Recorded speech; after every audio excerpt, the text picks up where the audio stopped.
Sir, Telangana వచ్చి 3 సంవత్సరాలైంది. తెలంగాణ 3వ వార్షికోత్సవ సంబరాలకు కూడా ప్రభుత్వం సిద్ధమవుతున్నది. అయితే తెలంగాణ వచ్చిన సందర్భంలో మీరు ఒక మాట అన్నారు సార్. తెలంగాణ ఉద్యమం వల్ల ప్రజల్లో చైతన్యం పెరిగింది, పౌర సమాజం అప్రమత్తమైంది.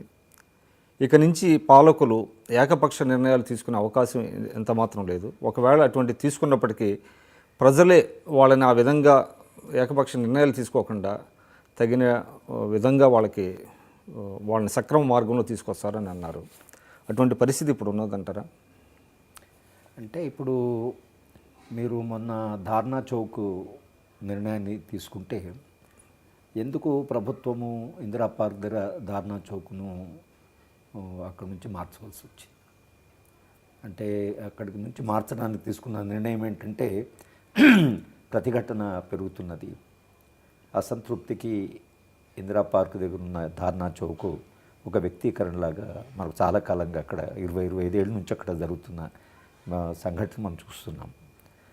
ఎందుకు చేయవలసి అంటారు? 3 సంవత్సరాల్లో ఇంత పెద్ద ఎత్తున గెలిచిన పార్టీ, ఒక ఉద్యమాన్ని నడిపినటువంటి పార్టీ చాలా పెద్ద ఎత్తున ప్రజల మద్దతుతోనే వాళ్ళు అధికారంలోకి వచ్చారు.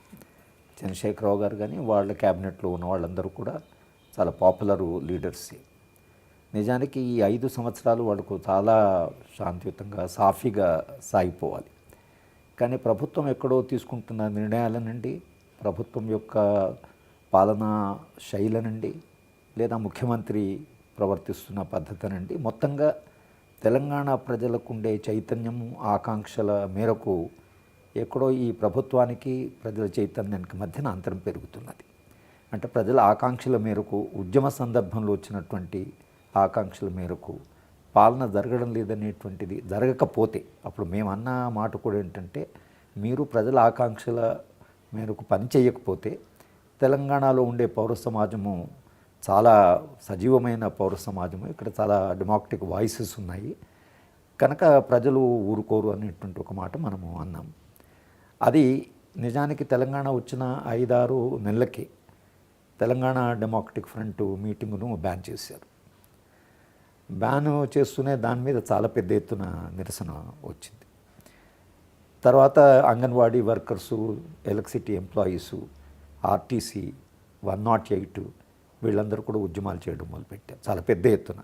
ఎలక్ట్రిసిటీ ఎంప్లాయీస్ అయితే 23,000 మంది వాళ్ళ కాంట్రాక్టు ఎంప్లాయ్మెంట్ రద్దు చేయాలని, కాంట్రాక్ట్ ఎంప్లాయ్మెంట్ను రద్దు చేస్తామని తెలంగాణ ఉద్యమ సందర్భంలో అప్పుడు ముఖ్యమంత్రి అంటే ఇప్పుడు ముఖ్యమంత్రి అప్పుడు ఆయన చేసిన వాగ్దానమేది కనుక ప్రజలు వాటిని అన్నిటి గుర్తుపెట్టుకొని వీళ్ళు అధికారంలోకి వస్తూనే ఒక 4-5 నెలలు ఎదురు చూసి అది నిర్ణయాలు దాని ప్రకారం జరగడం లేదంటూనే నిరసన ప్రారంభమైంది.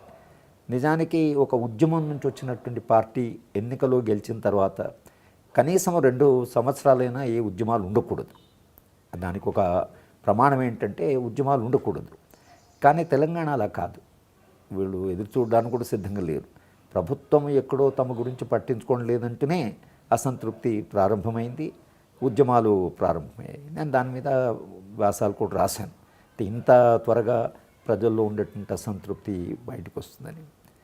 అలాగే తెలంగాణ పౌర సమాజము తనకు తాను సృష్టించుకున్నటువంటి జాయింట్ యాక్షన్ కమిటీసు, నిజానికి పొలిటికల్ జాయింట్ యాక్షన్ కమిటీకి చైర్మన్గా ఉన్న కోదండరామ్, అతన్ని అంత దూరము పెట్టవలసిన అవసరం కూడా ప్రభుత్వానికి లేదు. నిజానికి తెలంగాణ పునర్నిర్మాణంలో ఆయనకు ఒక కీలకమైన పాత్ర ఇవ్వవలసిన అవసరం ఉండింది, కానీ అది ఇవ్వలేదు.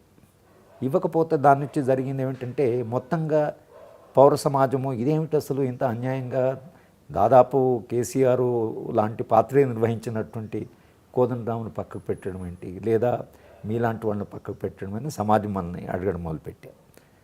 మేము ఎక్కడ మీటింగ్లకు వెళ్ళినా ఎందుకు ప్రభుత్వం ఇలా ప్రవర్తిస్తుంది, ప్రభుత్వం ఎందుకు ప్రజల ఆకాంక్షల మేరకు పనిచేయడం లేదనే ప్రశ్న చాలా కోణాల నుంచి, చాలా వర్గాల నుంచి రావడం ప్రారంభమైంది.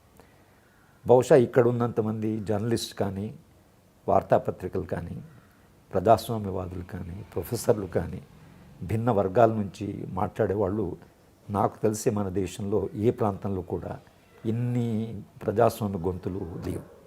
అందుకని ఇప్పుడు ధార్నా చౌక్ను వాళ్ళు అక్కడ నుంచి మార్చడం అంటేనే ప్రభుత్వం ఎక్కడో అసంతృప్తిని అంటే వ్యక్తీకరణ చేయకుండా ఆపడం, లేదా ఇంకా అసంతృప్తి పెరుగుతుంది అనేటువంటి ఒక అంటే ప్రభుత్వానికి ఆ సూచనలు అందుతున్నాయి. ఇది అందుకని నేనేమంటానంటే పౌర సమాజం సజీవంగా ఉంది. ఇక్కడ పౌర సమాజం చాలా ప్రజాస్వామ్య సమాజం, ఇక్కడ చాలా గొంతులు ఉన్నాయి, ప్రజాస్వామ్య గొంతులు అని అంటాం. దానికి తగిన ఆధారాలు లేదా దానికి తగ్గట్లుగా మీకు తెలంగాణ సమాజము ప్రభుత్వం పట్ల స్పందిస్తున్న పద్ధతి ఏదైతుందో దాంట్లోంచే మీరు ఇక్కడ సమాజంలో ఉండేటువంటి ప్రజాస్వామ్య సంస్కృతిని మనం చాలా స్పష్టంగా అర్థం చేసుకుంటాం. మీరు చూస్తున్నారు ఐ డ్రీమ్ న్యూస్ని. మీరు చూస్తున్నది ఐ డ్రీమ్ న్యూస్. అంటే కళలని నిజం చేస్తూ ప్రజలకి నిజాలని కళల ద్వారా తీసుకొచ్చే ఐ డ్రీమ్కి మై బెస్ట్ విషెస్. మీరు చూస్తున్నది ఐ డ్రీమ్ న్యూస్. మీరు చూస్తున్నారు I dream channel. For more videos, please subscribe I Dream. మరిన్ని వీడియోల కోసం ఐ డ్రీమ్ని సబ్స్క్రైబ్ చేయండి. Please subscribe I dream. And I'm very much satisfied with the way interview went on. Kindly subscribe to I Dream. For more videos, subscribe to iDream. And loads of fun entertainment and content. Do watch